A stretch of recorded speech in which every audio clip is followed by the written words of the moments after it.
sevmeseydim eğer, ne gözlerimde yaş, ne yüreğimde taş, ne de saçlarımda ak olurdu onu sevmeseydim.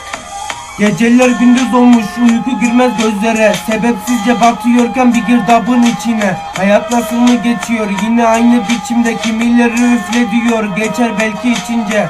Kendimi kandırırdım içip avutarak. Olmuyordu böyle işte yalancıkta mutlu olmak. Elimde bir çakmak, diyorlar haydi yak, birkaç saat mutluyuz kızım, sen rahatına bak. Hayallerim vardı benim, bir çırpıda boğulurdu. Direniyorum fakat tutunması çok zordu. Yolun sonu bu mu? Mutluluğum kaybolurdu. Sardı yine etrafımı dumanlı toz bulutu. Ciğerlerim kapkara, yazık değil mi söyle bana. Halimi anlar mısın, söylüyorum sanki sana. Mutlusun biliyorum, dağılmışsın dört bir yana. Mutluluk mu arıyoruz, çıkar hadi sar baba.